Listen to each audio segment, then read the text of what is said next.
ना संघर्ष ना तकलीफ तो खाक मजा है जीने में, बड़े बड़े तूफान भी थम जाते हैं जब आग लगी हो सीने में, जब आग लगी हो सीने में। फ्रेंड्स, सभी का स्वागत करते हैं आप सभी किसान भाइयों का, उन सभी छात्रों का जो भी यूपी नेपाल या किसी भी स्टेट से आप जो कि पटवारी की तैयारी कर रहे हैं। तो इसके पहले जो भी हमने वीडियो अपलोड कर रखा है उसकी हमने बताया था कि आप भिन्न भिन्न आकार के जो भी खेत होते हैं उनका क्षेत्रफल आप कैसे निकाल सकते हैं, वो डिटेल पर हमने बताया, प्ले लिस्ट आप चेक कर लीजिएगा। और हमने बात किया है कि आप जो भी आपका खेत है उसका आप बीघे में या तो आप हेक्टेयर में अपने डाटा को कन्वर्ट करना चाहते हैं, तो इस पर सारा डिटेल में वीडियो बना रखा है, प्लेलिस्ट चेक करिएगा, वहाँ से मिल जाएगा। तो फ्रेंड्स, कई छात्रों और कई दोस्तों का ये कमेंट आया था कि सर जो कि प्रधान के खाते कितने प्रकार के होते हैं, इस पर आप एक वीडियो बनाइए। तो फ्रेंड्स, यहाँ पे जो वीडियो हम आपको प्रोवाइड कर रहे हैं इंपॉर्टेंट है, क्योंकि यहाँ पे एक ऐसी जानकारी मिलने वाली है जो कि एक आप अपने ग्राम प्रधान से और उसके काम को देखकर आप ये आकलन कर सकते हैं कि ये खाते में कितने पैसे आते हैं और ये किस प्रकार से पैसे का उपयोग करते हैं और इनकी कितनी मोटी कमाई हो जाती है।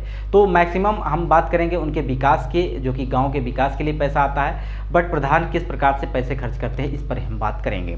देखिए फ्रेंड्स, अगर हम बात करें तो प्रधान के खाते जो दो प्रकार के होते हैं, एक होता है वित्तीय खाता, एक होता है अन्य खाता। अन्य खाते में आपके जो होते हैं वो स्पेशल होते हैं, जो कि विभागीय खाते होते हैं। वो मनरेगा का खाता हो गया, प्रधानमंत्री आवास योजना का हो गया, ये सर्व शिक्षा, सर्व स्वच्छता अभियान, बिजली और जल विभाग, ये जो एक विभागीय होते हैं, जो जिस विभाग की ज़रूरत होती है गांव में उस विभाग के खाते होते हैं, उस विभाग के तहत डायरेक्ट प्रधान के खाते में पैसे आ जाते हैं। और हम बात करने वाले हैं एक वित्तीय खाता, जो कि एक इम्पोर्टेंट खाता होता है, जो कि प्रधान का वित्तीय खाता होता है, जिसमें दो लोग मेनली इंपॉर्टेंट होते हैं, एक गाँव का प्रधान और दूसरा ग्राम विकास अधिकारी या जिसे आप सेक्रेटरी कहते हैं, वो दोनों मिलकर एक ज्वाइंट खाता होता है। इस ज्वाइंट खाते के माध्यम से दोनों ही किसी भी बड़े काम को काम करने के लिए, जो कि गांव के विकास के लिए होता है, उस पैसे साइन करके दोनों मिलकर खाते से पैसे निकाल सकते हैं। अब हम बात करने वाले हैं कि एक गांव में कितना पैसा आता है जिसका उपयोग गांव में होता है। तो मान लीजिए आपका 1000 से गांव की जो कि शुरुआत होती है, अगर 1000 से कम है आपका तो गांव नहीं बनेगा, वहां प्रधानी का चुनाव नहीं हो सकता।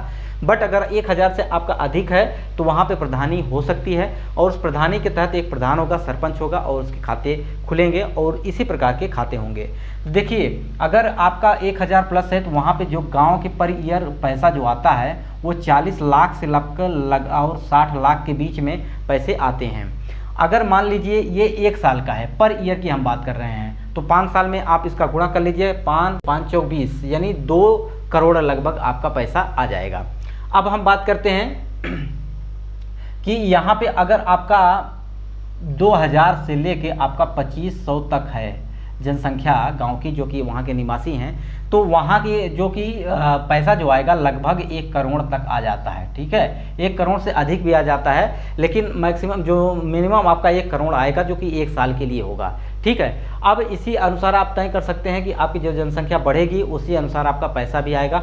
ये पर ईयर है तो 5 साल में आपका 5 करोड़ लगभग आ जाता है विकास के लिए गांव के, जो कि आपने अपने गांव का देखा होगा। यदि आपके गांव का प्रधान आपके गांव का विकास किए हैं तो आपको लग रहा होगा कि ये पैसे आपके खर्च हुए हैं कि नहीं, ये आप अनुमान लगा सकते हैं। ठीक है, अब हम बात करेंगे वित्तीय खाते के बारे में। वित्तीय खाते की अगर हम बात करें, वित्तीय आयोग का गठन जो कि 1951 ईस्वी में, जो कि एक वित्तीय अध्यक्ष की जो कि चुनाव क्या एक प्रकार से राष्ट्रपति द्वारा तय किया जाता है, और जो अध्यक्ष होता है, जैसा कि इस समय 15वें वित्त आयोग के अध्यक्ष हैं NK सिंह। ठीक है, 14वें वित्त आयोग के YV रेड्डी थे, जो कि ये वित्तीय जो कि खाता निर्धारित करते हैं, जिसके अंतर्गत ये पैसा निर्धारित करते हैं कि गांव को यानी राज्य को कितना पैसा देना है, और संचित निधि से जो पैसे होते हैं वो गांव को कितना, राज्य को कितना देना है, या आप केंद्र सरकार को कितना पैसा आवंटित करेंगे। उसी प्रकार से राज्य का भी एक वित्त आयोग होता है, जिसके तहत ये निश्चित करता है कि हमारे गाँव को कितने पैसे की या हमारे प्रदेश को कितने पैसे की आवश्यकता है। ये अपनी सिफारिश केंद्र में देता है, उसी अनुसार पैसे उसके जो कि दिए जाते हैं, आवंटित होते हैं। ठीक है, अब हम बात करेंगे जो कि ये वित्तीय खाता होता है, इसके बारे में बात करेंगे। देखिए, वित्तीय खाता 2 लोगों से चलता है, मैंने पहले बताया आपको कि एक होते हैं प्रधान। कौन होते हैं? प्रधान जी। और एक होते हैं आपके ग्राम विकास अधिकारी, जिसको सेक्रेटरी आप कहते हैं, सचिव कहते हैं, वो होते हैं। दोनों मिलकर ही ये खाता जो होता है ज्वाइंट खाता होता है। इन दोनों के डॉक्यूमेंट, इन दोनों के सिग्नेचर, सारे कागजात इसमें स्कैन करके लगाए जाते हैं अब जब काम होता है, मान लीजिए सड़क बनाना है, सड़क बनाने में जो भी पैसा खर्च होगा, सड़क बनाने में इंटरलॉकिंग करने में जो भी आपका पैसा खर्च हो रहा है, ये दोनों वहाँ से जाएंगे, उसको काम को दिखाएंगे और काम को दिखाने के बाद पैसा वहाँ से ट्रांसफ़र निकाल लेंगे और अपने काम को यहाँ पे जो भी मजदूरी लग रही है उनको दे देंगे और काम को पूरा करेंगे, जो बच रहा है अपने जेब में डाल लेंगे। ठीक है, अब हम ये बात नहीं कर रहे हैं सभी लोगों के लिए, कुछ लोग ऐसे भी होते हैं प्रधान जो जिम्मेदारी से काम करते हैं गाँव का, सभी को लोगों के लिए बात नहीं है, लेकिन कुछ लोग ऐसे होते हैं काम थोड़ा सा किए, पैसे जेब में डाले, राम राम।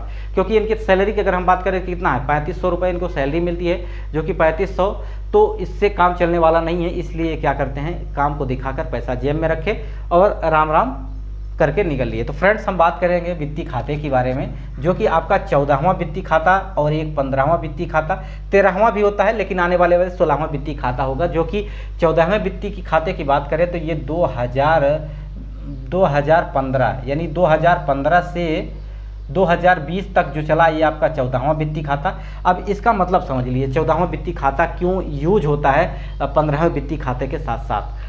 मेन बात यह है कि आपने जैसे कि पिछला प्रधान, जो कि अभी प्रधानी का चुनाव हुआ है, अप्रैल मई में इसका सब कुछ रिजल्ट हुआ है, फाइनल है, तो ये 15वां वित्तीय खाता हुआ है, जो कि आपका 2020 से लेके 2020 से 2025 तक चलेगा। ठीक है, अब मान लीजिए कि 2014वां में जो भी आपने काम किया, वो पिछले प्रधान जी थे जिन्होंने काम का विकास का एक शेड्यूल बना लिया था और उस शेड्यूल के पैसा उनके अंतर्गत आ गया था।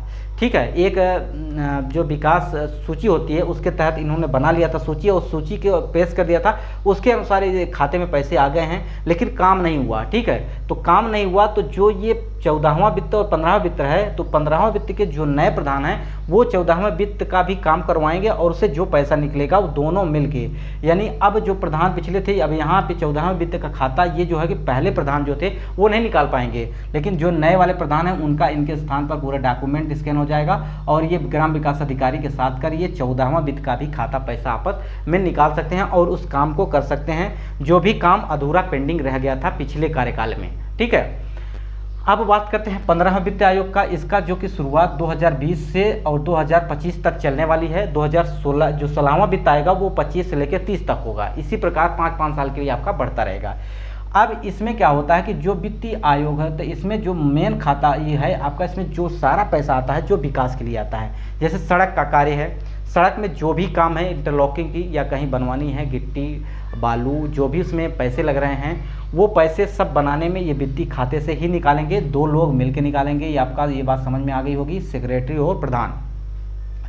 पंचायत भवन बनवानी है, इसके लिए आपका पैसा इसी से निकाला जाएगा। वृक्षारोपण काम करना है, उसका भी पैसा। तालाब का, नाली का, जो भी आपके बड़े बड़े काम होते हैं जो विकास के लिए अति आवश्यक होते हैं, वो काम सब पैसे जो वित्तीय खाते में आते हैं, जैसा कि हमने पहले भी बता दिया आप कितना पैसे आते हैं। ठीक है, और अगर हम बात करते हैं अन्य खाते के बारे में, तो अन्य खाता जो होता है एक स्पेशल विभागीय खाता होता है, मनरेगा का खाता हो गया। मनरेगा का खाता की अगर हम बात करें तो इसमें जो पैसा आता है, अब डायरेक्टली जो लाभार्थी है, जो श्रमिक है, उसके जॉब कार्ड बनता है, उसके तरह उसके खाते में पैसे डायरेक्ट आते हैं। लेकिन पहले क्या था, ऐसा नहीं था, सभी पैसे प्रधान के खाते में आते हैं और उसी अनुसार वो अपने पैसे को देते थे। मान लीजिए कि उनका कुछ पैसे रख लेते थे, कुछ ही पैसे देते थे, लेकिन सरकार ने सोचा कि ये सारे पैसे जो काम कर रहा है कामगार के खाते में जाएं तो वो ज़्यादा उसका प्रॉफिट होगा।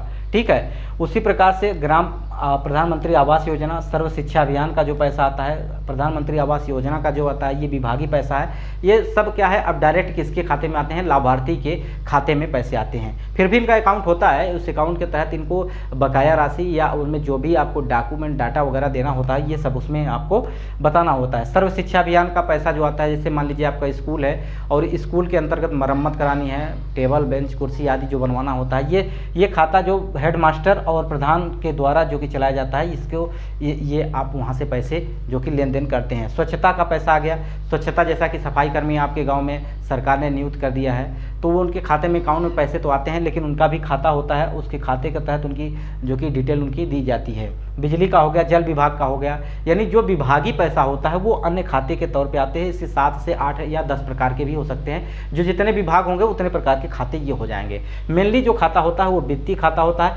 अब जो ये सिस्टम आने वाला है, जैसा कि आपको एमपी मध्य प्रदेश की बात करें, कई स्टेट में जो कि ऐसा सिस्टम हो गया है कि आप प्रधान का जो कि खाता सार्वजनिक हो जाएगा, उसमें से ये आपको पता चलेगा कि उसमें कितने पैसे आए हैं, कितने पैसे उन्होंने काम पे खर्च कर दिए हैं, कितने पैसे बकाया है, ये सब आप वो ऑनलाइन चेक कर सकते हैं आप आसानी से। वैसे इसमें भी यहाँ पे हर प्रदेश में भी ये सिस्टम होने वाला है कि आपका जो भी पैसा आएगा प्रधान के खाते में वो सबके सम्मुख होगा, सभी लोग उसको जान पाएंगे, ऑनलाइन चेक कर पाएंगे।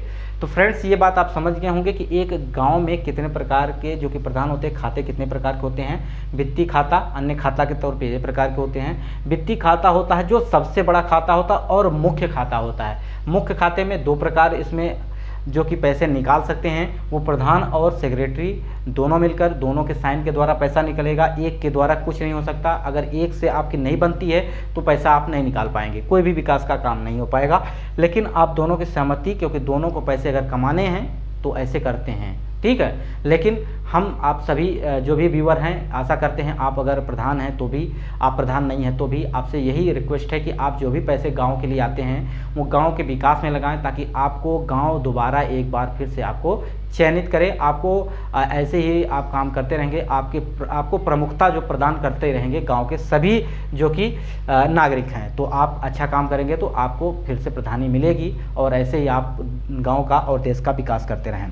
तो वित्तीय खाते आप समझ गए होंगे, 14वां 13वां वित्तीय खाता होगा जो पिछला होगा। ऐसे इसी प्रकार से खाते बढ़ते जाएंगे। वित्तीय खाते जो होते हैं वो सड़क, जो भी बड़े काम, सड़क, पंचायत भवन, वृक्षारोपण, तालाब, नदी, सब कामों में यूज होने वाला जो पैसा होता है वो वित्तीय खाता होता है और वित्तीय खाते के द्वारा ही पैसे निकाले जाते हैं। आशा करते हैं ये बात आपको सबको समझ में आ गई होगी। अगर समझ में आ गई तो आप जो कि वीडियो को लाइक कर दीजिए, चैनल को सब्सक्राइब कर लीजिए, बेल आइकन को जरूर प्रेस करिए ताकि मैं जो भी वीडियो अपलोड करता हूँ सबसे पहले आपके पास नोटिफिकेशन पहुँचे। वीडियो को यहीं समाप्त करते हैं। नमस्कार।